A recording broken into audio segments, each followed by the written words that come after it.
Greetings and salutations. This is HUGH JARSZ, the biggest YouTuber ever.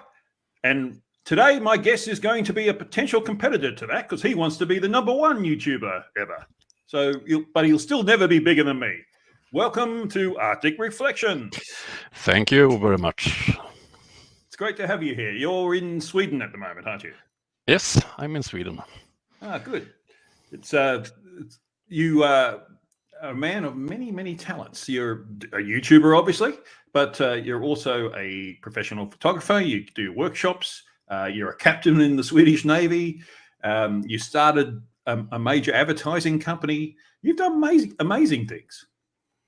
Market research company. Market research company. Sorry, yeah, wrong one. Yeah, tell me a few more amazing things that you've done in your life. I'm cute. No. Well, apart from that. Well, that's why I like to hang around with you. Yeah. No, have 3 grown-up children, so don't have the trouble with diapers and so on. I have to look after no opinion sometimes, but otherwise it's quite chill. Oh, you know now opinion, do you? Not in real life, on okay. internet. Right, you just saw him in the chat. Let's say hello to the people in the chat, actually, because the first one in was Jinx U. Hello, Jinx. Oh, Arctic Reflections. Who the hell's that? Just call me Abby. Good morning. It's 7 o'clock in the evening there, so it's 5 o'clock in the morning here. It's what? It's 9 o'clock where you are. Is it Arctic? 8 o'clock. 8 o'clock. Okay. That's right. You don't allow for daylight saving, and it's winter for you, so you don't have it. Charlie Welsh, always good to see you, Charlie. Tuss, Ruby, Boopy Doo. Okay. Clive Wells, Professor Clive Wells, always good to have a bit of brain in the chat. The Slim Living Cyborg. Hello, Slim. How are you? George Hannes. Hello, George. Now Opinion, of course. I haven't seen Now Opinion in my chat for a while. It's good to see you. Facty, what a surprise. How are you, Facty? And the Judgmental Cat, I've seen you a lot this week. Hello. Christian Cornelius, another one I've seen a lot this week. How are you? Let me try to pronounce my name. You can't do it here. I just did, didn't I? Did I get it wrong? Christian Cornelius. Or is it a Genelius or something? I don't know. They're trying to trick me. Demon Orb, hello. And Dora and Koo, thank you very much for your super chat of €2. Did I learn from my mistake? Yes, I did. I had a mistake in my live stream yesterday where I couldn't see the super chats. So all I could see was the comments because I was using StreamYard and not YouTube. And now I've set up a third screen, which just has a stream on it. So if a super chat comes in, I can see it straight away. So thank you, Dora. It's always good to see you. And Microraptor, another Swedish person here. Swedish law that you have to have babysit Now Opinion at some time. Yes, well, okay. That seems pretty draconian, but Monochromatic Life Source, hello to you. Peter Nottle, a new name. Hello, Peter. Welcome to the HUGH JARSZ movement. And I think that's about it. About everyone we have at the moment. Dora keeping Hugh in line. Yes, well, that's her job, it seems. 23 watching. It's good to see you all. All right, so where's my run sheet? There it is. I don't know. Well, I've got 3 screens, and I think I need a 4th one still. It's just incredible. So I wanted to ask you first, how's your health? You've publicly said that you haven't been well. You have a chronic condition. How much would you like to tell us about that? I'm waiting for a new kidney. Do we have any in the side chat, perhaps? Yeah, anyone got a kidney spare? No opinion, perhaps? Do you need to be matched up, or is just any kidney that works for that sort of thing? I have donator, and if they don't fit me, they have a system here in the Nordic countries. If I have a donor that don't fit me, they can find someone else that have a donor that don't fit them, and then we swap kidneys. Right. So it's at the moment I'm scheduled to get the new one in April. So it's a bit like a Tinder for organ transplants. I did have a bad luck this autumn. I did get what do you call it? Clods? What? Blood clods? What do you call it in Oh, English? yeah, blood clots. Yeah, yeah, Yeah, in my legs after. Yeah. Or GBT. Yeah. Yeah, after working with a television show, then I get it in my legs. So I'm eating these medications at the moment, so it's not so good if I'm bleeding. So to change my Yes. kidneys To now the is not a transplant. hit. Yeah. Yeah. Yeah. So, Well, but that's not good. otherwise, I feel great. Yeah. Well, like, incredibly productive. You seem to put out a video almost every day. And that's just the YouTube side of your life. You know, you've got the photography and you've got the Navy and everything. So you're very productive, very inspiring guy. Wow, the Navy is mainly in the part of the year when they don't have snow and ice, because the type of work I do for the Defense Force is mainly at summer. My boat have no ice breaking capacity. Yeah, it's only a little boat. Well, it's still a ship, but it's it's not like it's an icebreaker, is what I'm getting at. I'm working on several types, but mainly I'm on a 16-meter long water jet driven. It's a combat boat. It's for troop transport and fast moving troops fast. Oh, okay. I didn't realize it was a troop transport. I thought it was like an interception boat. Yeah, we can have 20 soldiers with equipment on board. But my daily work is more testing. I'm working with the testing of new weapon systems and security around that. So sorry, go on. They testing missiles, ship-to-ship missiles, air-to-ship missiles, and so on. And I'm working often with the security around that, so we don't get the sailing boat in the area where we are shooting the missiles. Mm-hmm. So I'm chasing people that don't listen to the radio and don't get the announcements that this part of the sea is closed for the moment. Yeah, I was just noticing in the chat that Now Opinion's given a 56 super chat. We love the sex. And it's good news. He has a kidney for you, Arctic. Come and get it. Great. I have a nice knife. A nice knife, yes. That's not a knife. Microraptor says he's given me something else to try and pronounce. Storroth? I have no idea if that's correct. I don't know. The two dots over an O, I have no idea how to pronounce that. How'd I go? Yeah. How'd I go? Yeah. Rev. No, I can't pronounce that. How would you pronounce that, though? Where is it? STOR, then RO with the two dots, V. Stöd. Stead. There's a D in there, but it's a V. Was it? I can't see. Where is it? Under Now Opinions, the next one after Now Opinions Super Chat.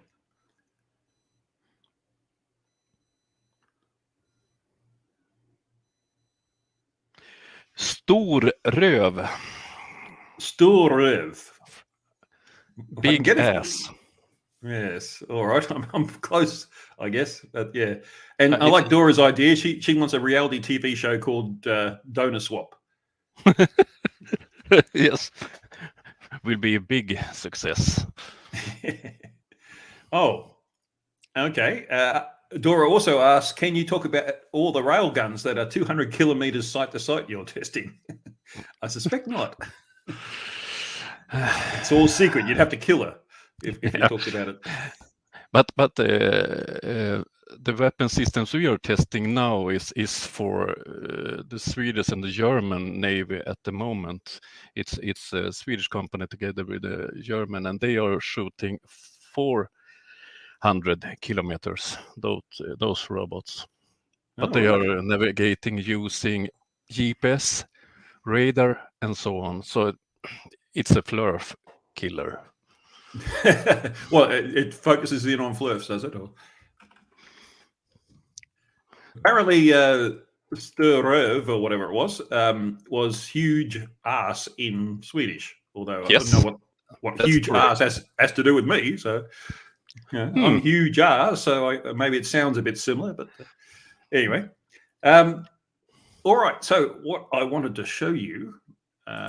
So you use a cartoon avatar. Hang on, let's occasionally. You used to use it a lot. Now you don't use it so much. Oops, no, that's the wrong screen. It's the right. There I was. Hang on, no, I want to share a different screen. I wanted that screen. So that's one of your pictures, I believe. Yes, that's from Lofoten. It's Lofoten, Norway. It's about 15 kilometers from my house in Norway. Mm-hmm. Well, it's on a video that we'll have a look at later, but what I want to show you now is, see if that works. Okay. So this is your cartoon avatar, and that's you in real life, taken from one of your videos, so it's not like I'm doxing you or anything. Yes. And of course I have an avatar as well, and this is me in real life. Now, has everyone's eyes recovered yet? Or we'll see what the chat says. They fainted. All of them fainted. Yes. Hold on. Hello, hold on. Hi guys, what a lovely surprise to catch Arctic live. Never happened before. Oh, how about that? You've been dead other times, I guess. I've been a short one on Mr. Sensible. Yes, and you've been on... You and me was on Mr. Sensible at the same time. Yes, and you were also on my 1,000 subscriber special as well. Yes. Although it was rather busy, so it was a bit hard for any one person to speak up. And Dora's used her member super chat to say, my eyes, in cartoon form. So. Oh, Monkey in the Works, another member. Hello, Monkey in the Works. Eye bleach, I need eye bleach. What, Arctic isn't that bad looking? I thought he was quite handsome, to be honest. Jinx Yu says, I have a second job as a roadside billboard. Yes, I'd be a bit too big for that, I think. Anyway, let's get on with the stupid. So now I've got to share again. I like StreamYard. It makes things easy, but it also makes it a little bit cumbersome. So let's go back to this video.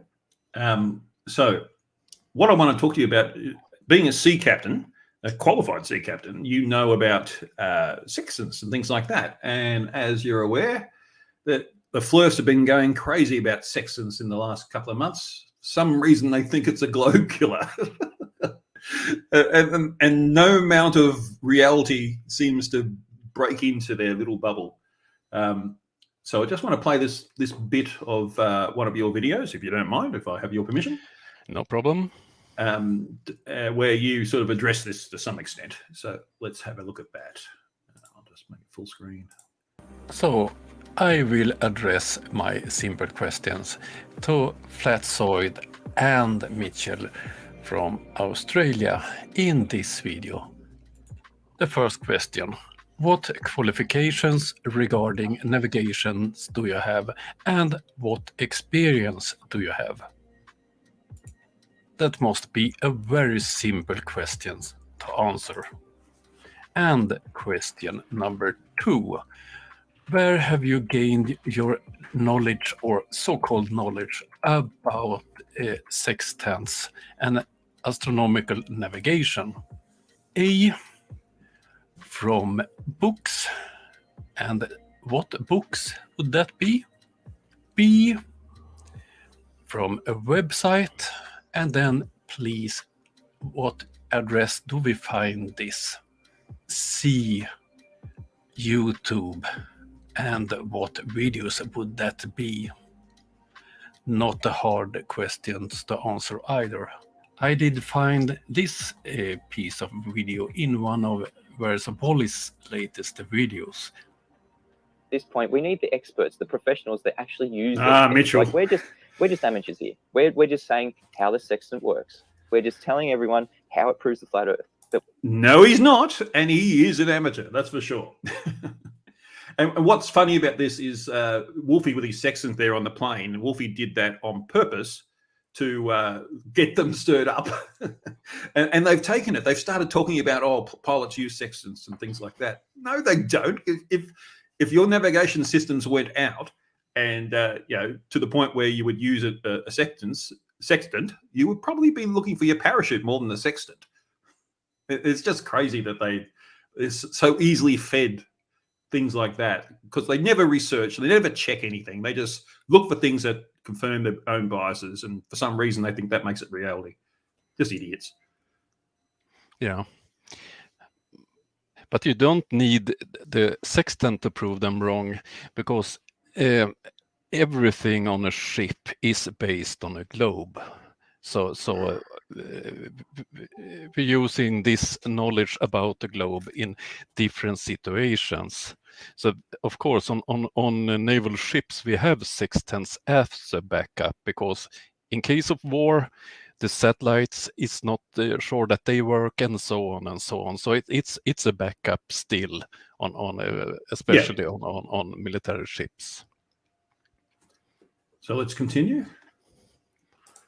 But we need the professionals like Wolfie who actually use this in a professional setting. No, he doesn't. Setting, when all else fails, when you've got all that technology, when all else fails, he pulls out the sextant, and the sextant never fails. No, he doesn't. You fell for it. We need people like Wolfie 6020, people who are using the sextant, to come out and just let us know. So Mitchell claims that flat earthers want professionals to tell them how sextants are used in reality. Great, because I'm a professional. I'm trained in using sextants in real life, and I have used them. 1986, I graduated as a first lieutenant, and today I'm a captain in the Swedish Navy. I also have papers to drive boats commercially, and I'm also a commander on SAR vessels, search and rescue vessels. I'm also a on-scene coordinator. It means that I coordinate several units on a big accident at sea. It can be civilian boats, military boats, helicopters, and so on. And if you have this occupation that I have, you must be able to navigate. You must be good on navigation. Here is my military book from when I was educated in astronomical navigation. It's from 1983, and in the end of the 80s I was trained in this and trained in using sextants. You see here in the picture, all picture is based on a globe. All navigation is based on a globe. And that's the key point, isn't it? That, if you go to anything about sextants, if you'd done any research whatsoever, you would have come up with a diagram like this. And you would have seen that it has to work on a globe. It doesn't work on a flat plane. Yeah. And yet people like Mitchell haven't even done that much research. But it's several other things we use. For instance, when I'm out at SAR, search and rescue, and we have contact with a boat that don't know where they are, they point out, I can see that lighthouse, and we ask them, I can't see that lighthouse, and so on. Depending on the distance to the lighthouse and the curvature of the Earth, with the help of those informations, we can triangulate where they are. So a lot at sea is based on the globe. Very simple things is based on the globe. Yeah, and if the Earth was flat, you'd be able to see all the lighthouses all the time. Yeah, and if you take a radio, VHF radio, it's have a horizon, and we are using this. Do we have contact with them, or not, because in the emergency channels, the government have antennas on high mountains, so they reach further than we do in the boat. And together with them, and do we hear them or not? And then we can use a pail and get the directions to the boat. And this way we also can use the globe to find out where they are. So it's all the time we have this kind of proofs. Yeah, it's just bizarre that they haven't even looked into it that far. You don't have to go very far to come up with something like this. And they're just adamant that they're correct and everyone else is wrong. And that's the bizarre part about it, really. It's also the funny part about it. If you look at the boat that I drive most in the military, it's very low over the sea. Yeah. And in our strategies, in case of a war, is hide behind the curvature, behind the horizon.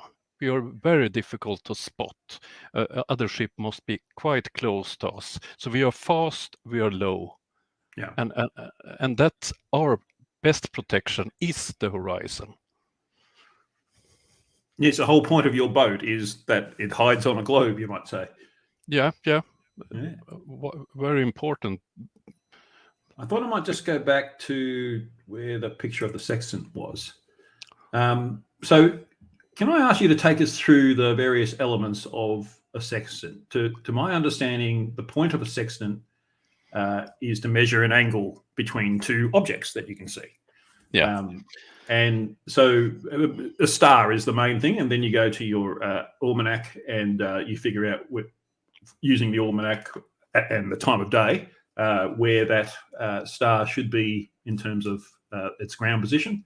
And then you trilaterate, you look at two other stars, then you trilaterate, and then you can figure out your way. But in terms of the mechanics of the sextant, the main bit is this bit down the bottom, which gives you the angle. But you line up the object you're looking at through the scope here. Yeah, and then you use the mirror to mirror down. For instance, if you look at the sun, the A mirror, you reflect it down, so you get the sun at the horizon. So that's the way you use it. Yeah. So you're looking through G, and then you see the sun and the horizon at the same time in the K. Oh, right. So you adjust this until you see both at the same time. Yeah.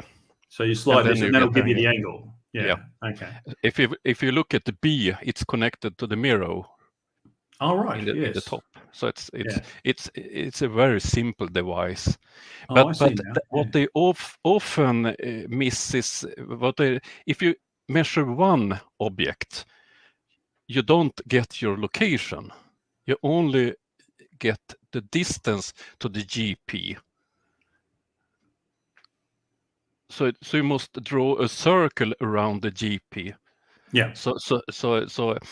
And that's why you need several measurements, and that's the same way I find my position using lighthouses, for instance.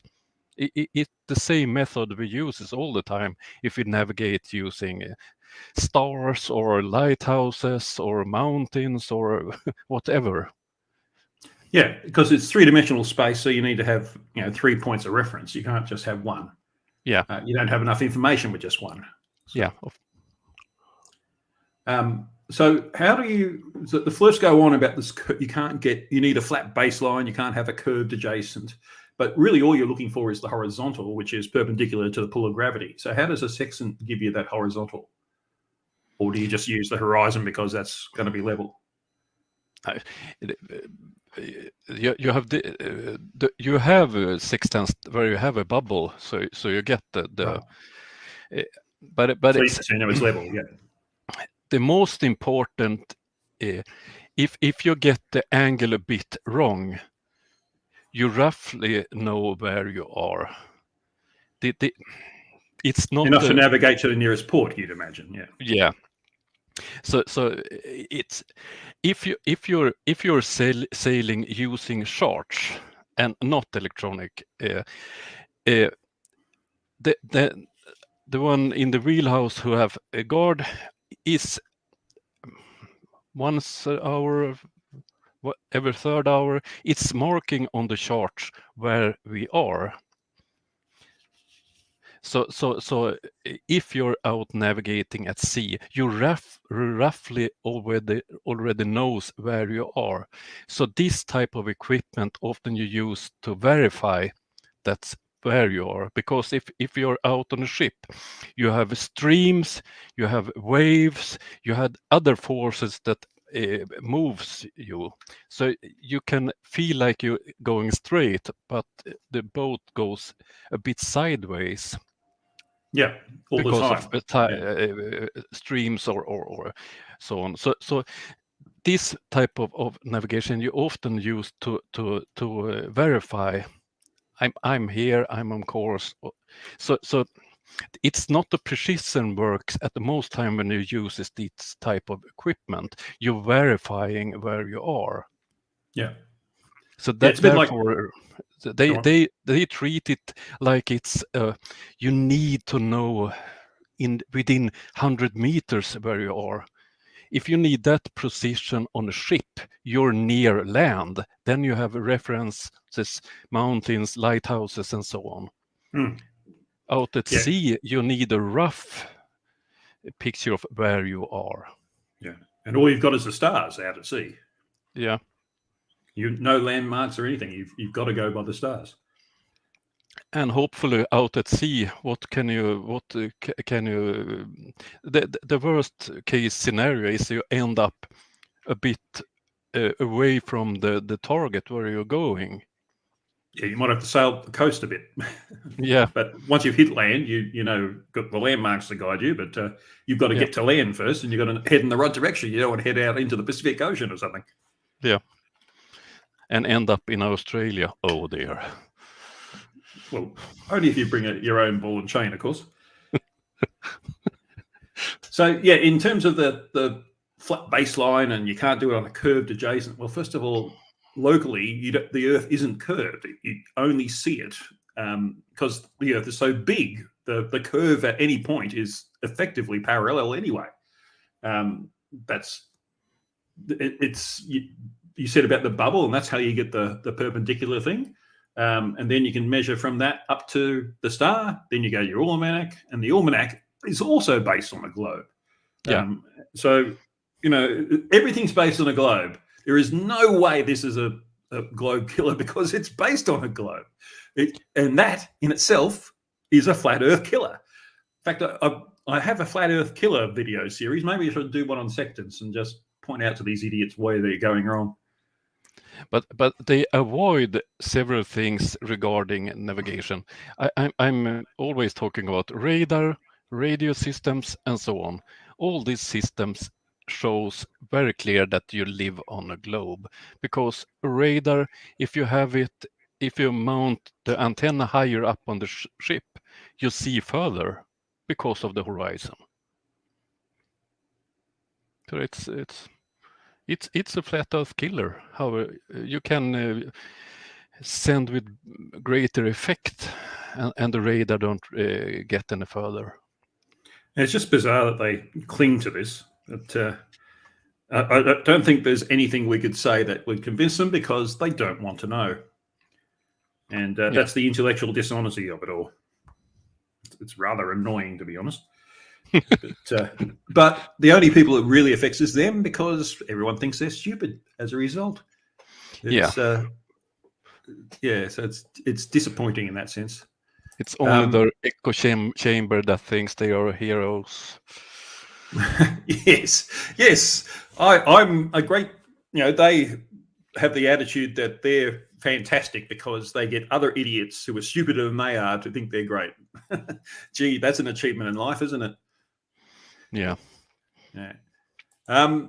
So I was going to ask you, we're talking about, Mitchell in particular, who's an Australian flerf. What about Scandinavian flerfs? What people are you aware of in Scandinavia who are flerfs? Because there shouldn't be any Australian ones. and yet somehow there are. And so I imagine there might be some Scandinavian ones as well. One of my first videos was about a Norwegian flurf, but he stopped producing any videos. I am having a hard time to find the flurfs from Scandinavia. Well, that's really weird, isn't it? Because, you know, here in Australia, you can just go outside any clear night, look up and see the South Celestial Pole, which is a flat Earth killer. And yet we have flurfs down here, and in Scandinavia, you're having trouble finding any, where they don't have that evidence. I don't know. No opinion. Have you seen any Scandinavian flurfs? I've seen plenty of debunkers, that's for sure. Like Tommy Gronveld, he's really good. Yeah, he's Norwegian. He's living in the southern parts of Norway. Is there any southern part of Scandinavia? It's so far north.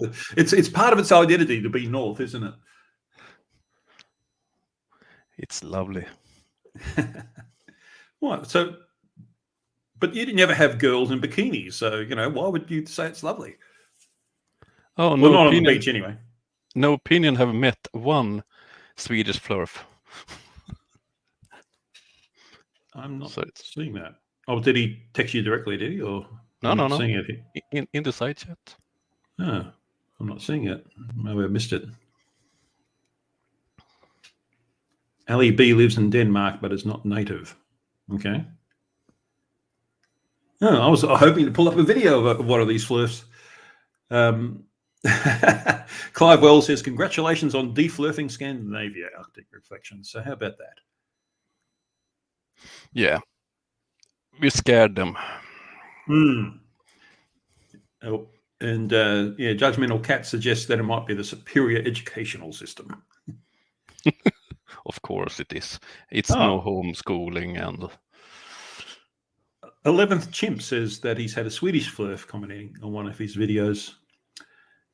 I wonder if 11th Chimp has got his name inspired from the 10th Man. Because 10th Man should really be 10th Chimp. But Denmark is actually relatively flat. It's very flat. Well, compared to Norway, I'm sure.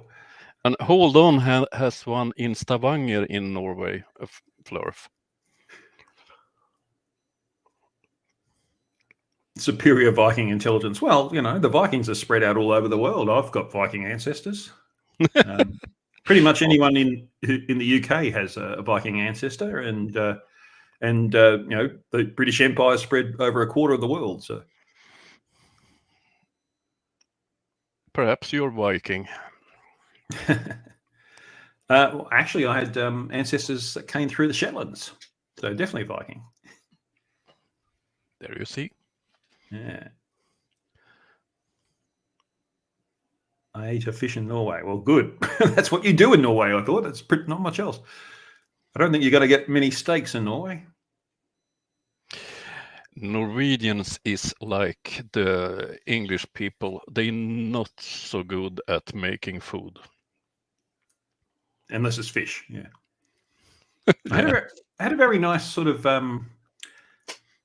soupy mornay, you might say, in Shetland. They had a local dish of haddock, and it was very salty, but it was quite nice. And it was kind of a bit creamy. And presumably that being a traditional Shetland meal, it was had some origins. A fellow called Johnny from Iceland says, Dr. Phil Bell. I think it was Dora. Yeah, no. Clive Wells said there was less religiosity in Scandinavia. Sweden has some great chocolate mousse. Or is it the chocolate that comes out of mousses? You can milk a moose. Oh yes, just as long as it's not a bull, I guess. Well, you get different sort of milk. Okay. Well, it's interesting. Yes, a lot of flurfs are religious. Some aren't, but the ones that aren't tend to be massive pos like Dell, and Nathan Oakley, who was claiming he was religious for a while, but he's so clearly not religious because he's behavior is not that of someone who is peace and love, that he sort of hasn't mentioned it for a long, long time. But yeah, they're obvious pose. They're people who are just doing it because they like the attention of idiots, it seems. I'd rather have attention of accomplished people like yourself, people who have actually gone out and made a difference in the world that is beneficial to everyone, rather than idiots who sit in their own little echo chambers slapping themselves on the back about what idiots they are. I just don't understand that mentality. That makes no sense to me. The Northern Europeans have no imagination with food. Well, this is coming from a Scottish chef. Order reindeer with loganberries, and you get a plate of reindeer with loganberries on the side. Yes, a lot of Australians have picked up the game in the last 20 years, but we used to have meat and 3 veg was our national dish, or a meat pie and tomato sauce at the footy. So yeah, but we've got since we've decided it's what separates us from the true idiots. Okay. In later years, we embraced our native foods. Kangaroo is an incredibly good meat. It's very good for you, very lean. Emu is the exact opposite. It's very fatty, but it's also very tasty. And there's lots of, there's mountain peppers and all sorts of native foods that are lily pillies and things like that really add a lot to a meal in Australia. So Australian, yeah, okay, that's right, Tuss. Yes, Oz cuisine is brilliant because it has no history, so anything goes. But yeah, it's and we're the ultimate fusion food because we've got so many nationalities here. We just embrace them all and put it all together and come up. If it tastes good, we like it. So it's almost a competition these days. When you're going out, you want to try and find the most innovative restaurant and try some food you never tried before. So yeah, it's barbecued shrimp. We don't have shrimp; they're prawns. Shrimp are tiny little things. You wouldn't barbecue them; they burn in a second. But it's just American corruption of the language as usual. That's all they do, it seems. Berries would at least be cooked in an interesting way. Yes, well, at least you didn't have the reindeer, Dick. That would have been a bit of an issue. It's not a sausage. Well, not that sort of sausage. All right, so I was going to talk about the Flirts, but that takes seeing their art, Benny, which is interesting in itself. FEP review. Yes, good morning. That sort of takes a whole lot of this, but I wanted to talk about photography next. Do you have any videos on photography in particular, or? I'm working on several for the moment. Yeah. So how did you get into photography in the first place? My older brother worked on a newspaper, so when I was 14, I took some pictures and sold to a newspaper. And after that, I'm at first I worked with side for my when I was in school. I worked at nights and weekends and took photos for the local newspaper. So that was the start for me. For younger viewers, a newspaper is what we used to have before the internet. Yeah. So and then I got into more to commercial photography, and after that I did find the nature. And so that's my background. But nowadays, professionally, I work more with filming, television, and so on. So still photography, I mostly take natural pictures and have holding workshops and so on. So can you name a television show that people might know of it, or is it mainly, Scandinavian people will know of it, but is it mainly Scandinavian type shows, or? In September, October this year, I worked on a big television production, and it's coming up on Swedish television. I think it's the 4th of February, and it's season 2 of SAS. What do they call them? Dare to win, or what do you call it? It's we'll say it in Swedish first. And it's a British television series. I know they have had it in Australia too. It's normal people that's trying to be elite soldiers. I think in Australia, SAS Australia, your version was. So yes, I remember seeing that. Yeah. So I worked with that production. So I was responsible for all that have with the water to do. I was responsible for boats and security, and I was driving a lot of boats in that television production. You said driving again. Remember, Flatsoy didn't like that. Yeah, but it's and then I was filming too, so it was quite hard. This type of television series is very tough to work on. It's 8 episodes, and we shot 1 episode per day. So the schedule was insane. We were working almost 24/7. It was not so many hours of sleep for any of us. That's with any film production. That's quite common. It's a tough business, isn't it? Yeah, but this one was extreme. We have planned locations for each day, and some days the weather was almost too tough to be out at sea, but we have helicopters and staff all prepared, so it was... Yeah, you can't take a day off. No.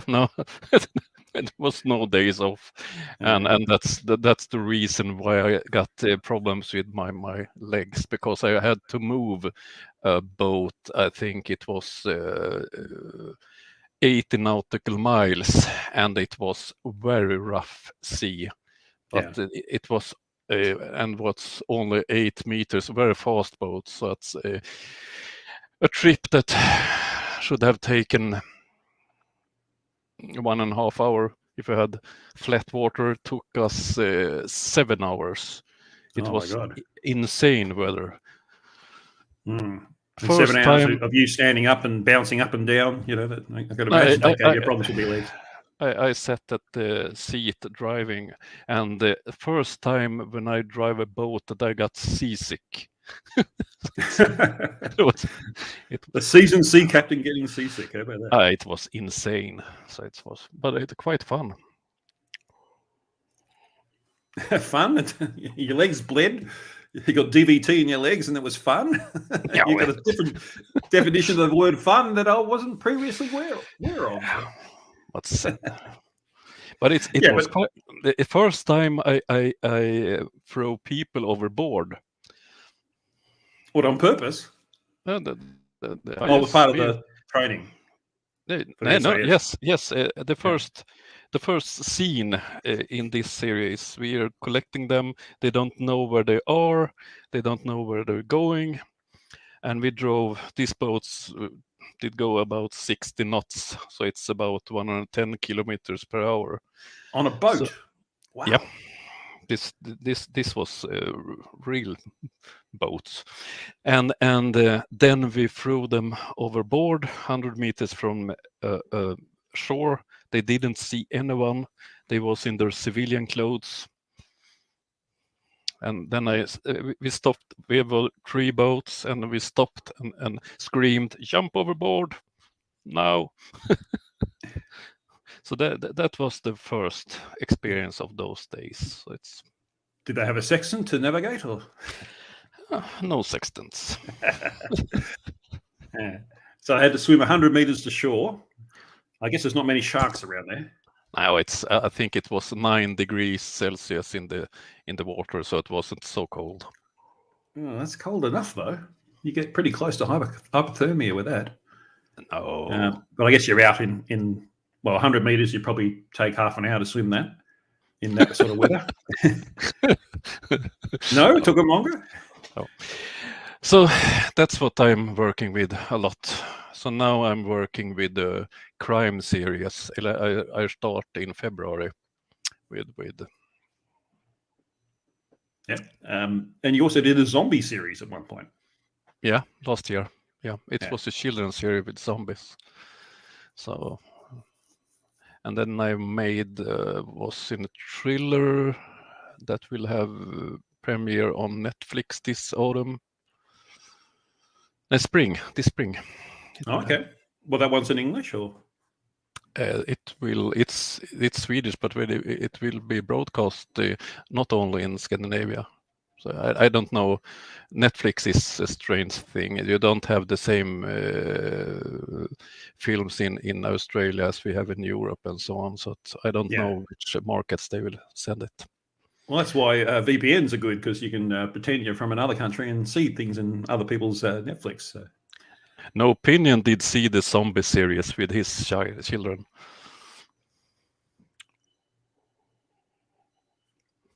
My kids love that zombie TV show. Yes. Okay. So Little Miss Now Opinion likes it. How about that? You did something for Little Miss Now Opinion. Not bad at all. There's some weird conversation going on about Barbies in the chat. Wesley Thompson, I bet someone out there has made a Barbie mash it with a Teenage Mutant Ninja Turtle or a Tonka truck with a Transformer. All very disturbing nonsense. Yes, that sounds pretty disturbing. Not sure what that's on about at all. There's something about Barbies all through the chat. Oh, someone just offered to delete all Now Opinions messages. So, yeah. All right. So let's move on to the next bit. Actually, I was going to ask you for some photography tips. I wonder if I forgot to pull those up. Let's see if I can get them quickly. So on your advice, I bought myself a Canon 1300D. Yep. And I got a Tamron lens for it. Yep. And let's see if I can find this quickly. And when we had the lunar eclipse at the end of November, and I can't see it anywhere. Oh, dear. No, I can't. I don't know where I put the pictures, but I couldn't get it to focus right. Do you have any tips on how to do that while I look for Dora have a great tip in the side chat. Oh, that's my problem was. Okay. Yeah, well, that's step one, I guess. If you try to take photos of the moon and so on, you can't trust the autofocus. That's number one. Well, I wasn't using that. I was trying to manually focus. Yeah, and then try to zoom in on the screen when you focus. The problem is it's a very small screen. You can't really tell if it's properly focused or not. I mean, can't you zoom on the screen? Yeah, I zoomed all the way in, yeah. Yeah. Let's show this. And that's the best I got. So, yeah, I couldn't quite focus it properly.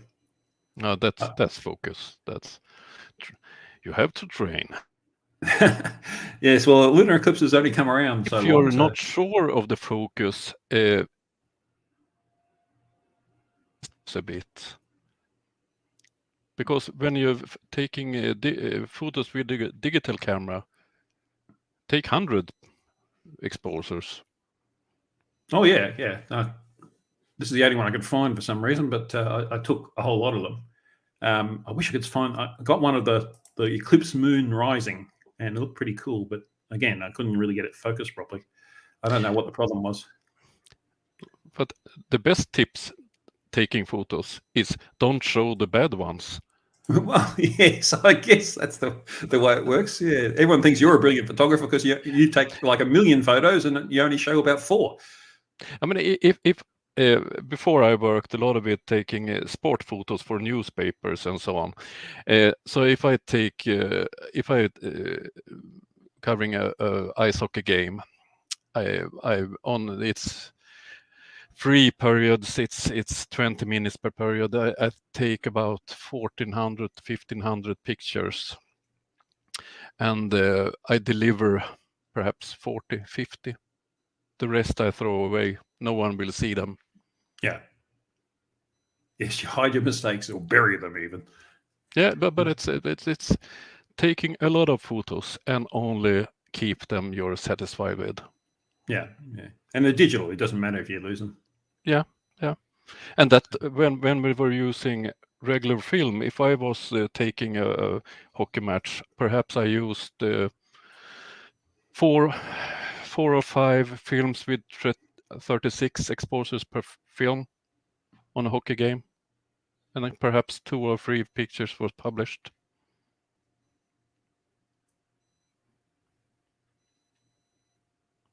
Yeah, I'm just reading what Dora said about different exposures. No, I did the same this time around. I'm just waiting for it to come. Come on. I've got this brand new computer which has massive power, and for some reason it's taking forever to search for my photos. 33 once a year is good. Okay. 33 what? I did see that you're planning Dumb Fuck of the Year. Yeah, well, I'm thinking about that. I haven't got Red's permission yet. I've done a video to sort of introduce what I want to do, and I've got posts on my community page where you can nominate the people you think deserve it. And I think this year we've got so many people to choose from. It's so much dumb fuckery has been happening this year. But yeah, I just want to make sure that Reds is okay with me doing it, because I don't think Reds is going to do it because he's, because of his situation at the moment. But oh, here we go. Oh no, that's that video I did. No, I can't find it right now. Yeah, but I don't want to step on his toes because it's his creation, and I don't want to take that away from him. And I'm thinking I'm getting to the point where it's been like 3-4 days now since I sent him a message, and he hasn't responded. And I'm thinking I should seek forgiveness rather than permission, and I'll just launch it anyway. And if he says no, you can't do that, then I'll pull it. I'm quite happy to do that. Like I said, it's Red's creation. I don't want to take it away from him, but I think it's important in our community that we recognise excellence in dumb fuckery, I guess, because there's people. Brian is a name that comes up a lot. There seem to be lots of Brians. There's Brian League, Brian's Logic, which is a contradiction in terms, and who's the other Brian? It's not coming to me right now, but and they've all been contenders for DFOTY with the things that they say. It's just quite amazing that they can have these thoughts and not realise how stupid they're being. But hey, that's what flirts are all about, and that's why we laugh at them, isn't it? Yeah. Yeah. What was the other thing? So I wanted to ask you a little bit about get the trademark for DFOTY. Now, like I said, it's Reds. I don't want to take it away from him. But if Reds isn't going to do it, then I might as well fill the gap, because with my size, I'm pretty good at filling gaps. And this is a pretty big gap in our community, I think. So it needs someone really big to fill that gap. I wanted to show you. So have you heard of a channel called Itchy Boots? Yes. Yes. She's her name's Norley. She's from Holland, the Netherlands. Yes. And she rides around the world basically on her motorbike and films what she sees, which is a fascinating journey. But she came to Sweden and Norway earlier this year. Yes. And she tried a local delicacy. So I might just share this, and we shall let her demonstrate her experience. It's not human anymore. This smell is just so strong. Unbelievable. The expressions on her face. So I'll show you. There's a fish. Ooh. She had to open it underwater because the smell was so bad. There's a fish. So if you're not from Scandinavia, you have no idea what she's talking about. Number 2. Then we got number 3, and then you can see it. See this gooey stuff? This is so gross. Oh my god. What am I doing? Okay, it's out. This is number 3. I'm going to cut it. Onions. Well, Welcome to Sweden. That's not the way to eat it. It's super acidic. What can I say? The taste is, to be honest, I prefer the normal herring for this. But now the taste is definitely a lot better than the smell. But yeah, very acidic. All right, so I'm pretty sure you know what she's eating. I'm from the part of Sweden where this is. It's called surströmming in Swedish, and Sleeping Warrior did a video about it. Oh yes, yes. Imagine it smells as bad as he looks. You can compare it with a very old cheese. So that's not that bad. This type of food you have in other parts of the world too. In some Arabic countries, you have dishes that's quite similar to it. They have in Norway they have a version of this. I had a workshop with the Chinese photographer club here in Sweden, and we served this for them on the right way, not that way she ate it, and they loved it. Yeah, well, everyone I've seen, what's his name, Jamie Oliver. He actually tried it once. I saw him trying it, and he thought it tasted good too, but it smelled bad. Yeah, the man serving him is a friend of mine. It's quite close where I'm at. He was at the island a bit from where I'm now.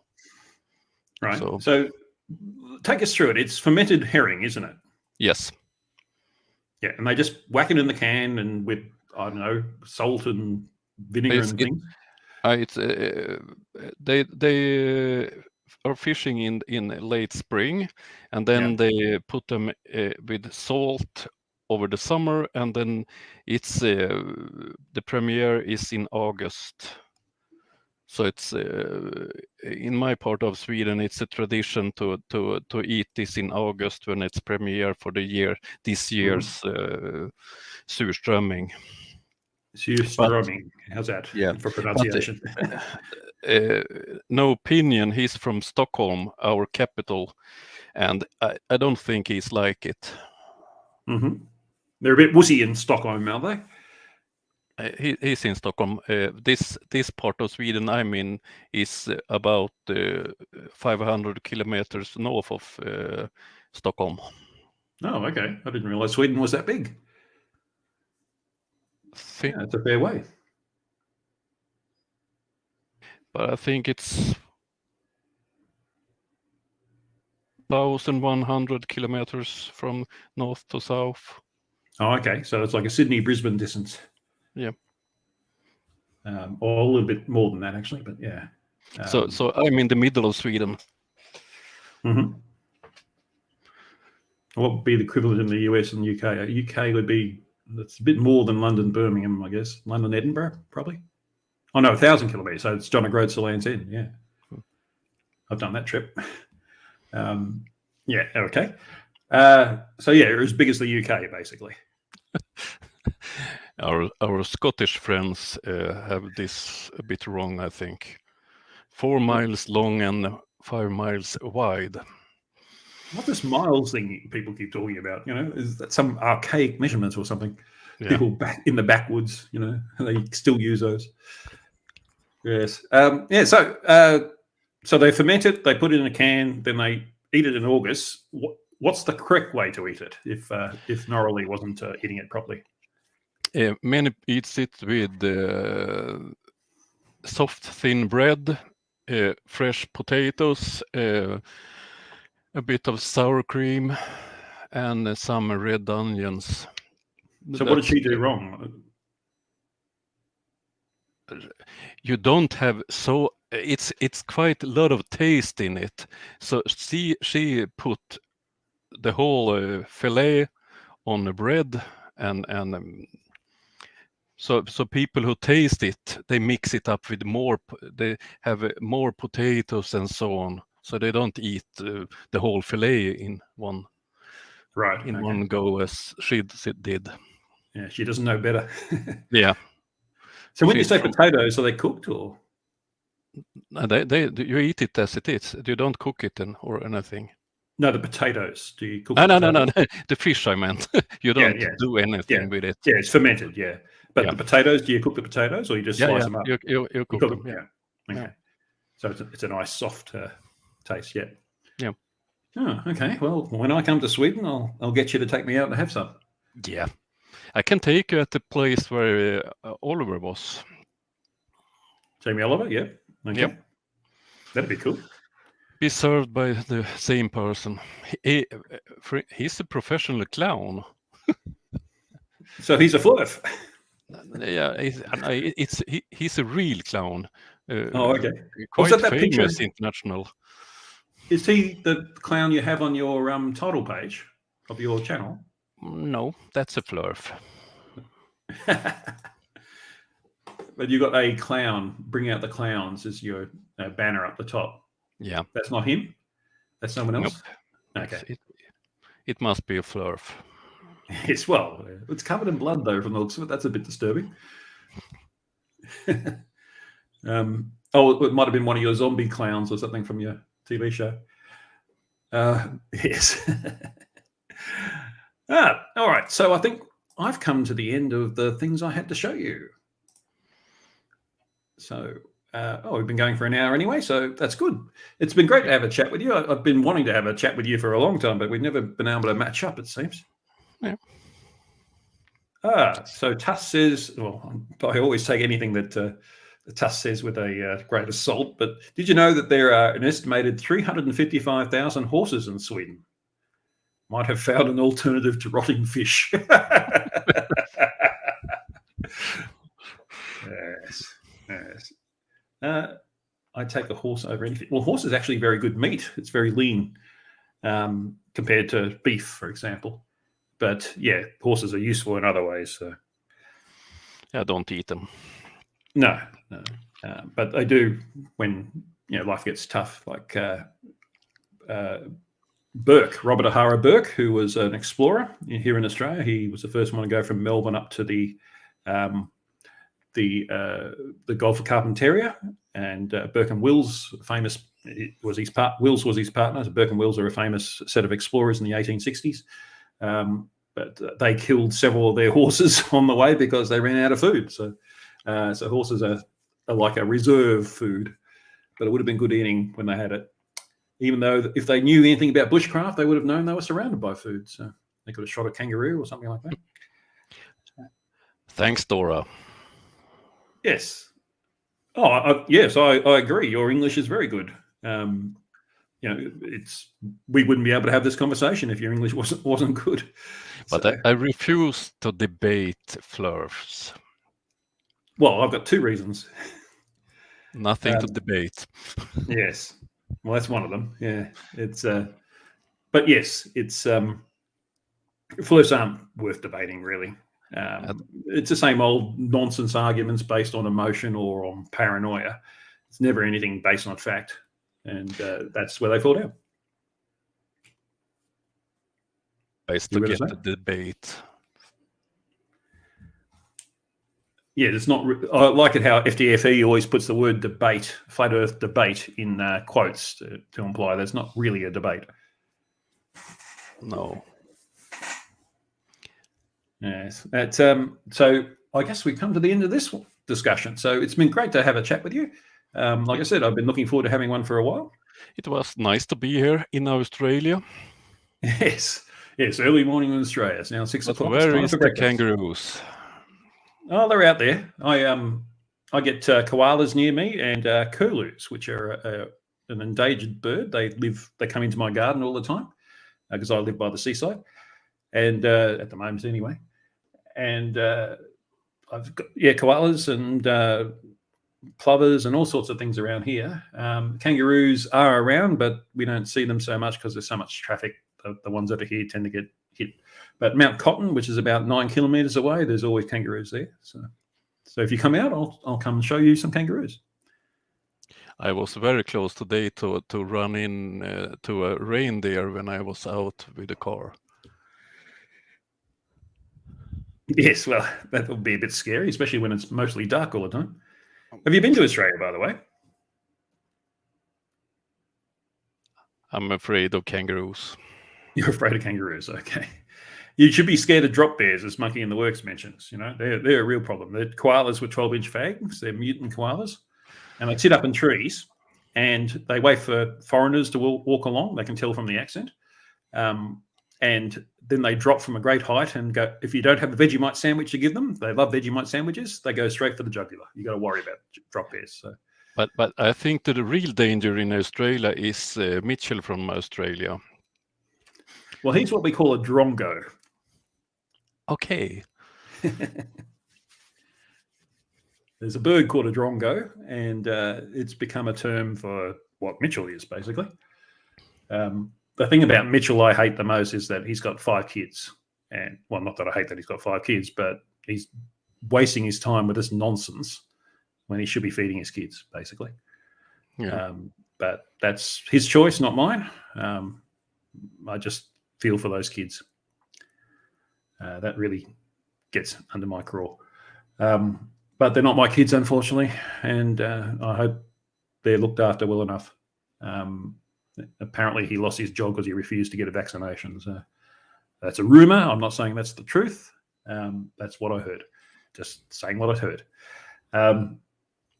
So, yeah.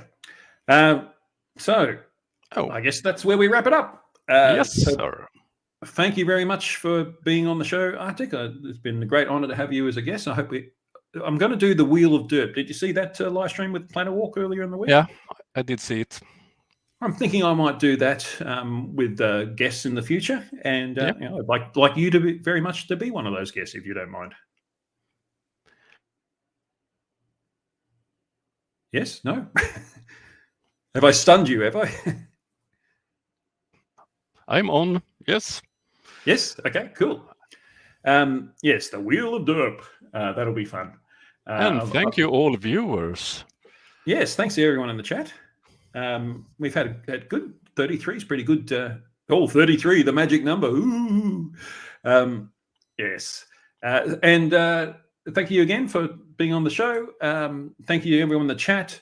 If you like this stream, please click the like button. How many have we got? We've got 37. So that's pretty good when we've got 34 watching now.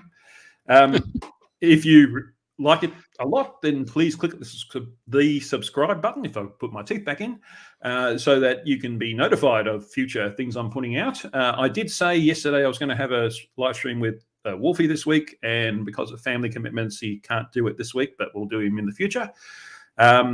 So watch out for that. I'm also having a chat with Simon Dan in January. We haven't set a date yet, but we will soon. And that will be good. And so you want to click the subscribe button so that you are notified when those things happen. And if you really like me and you want to support this channel so that I have lots of motivation to keep making things, please click the join button and become a channel member. For $3.99 Australian a month, you too can be part of the HUGH JARSZ movement. So I think that wraps it up. And that means there's only one thing to do. So there's nothing left to do but cue the corgi.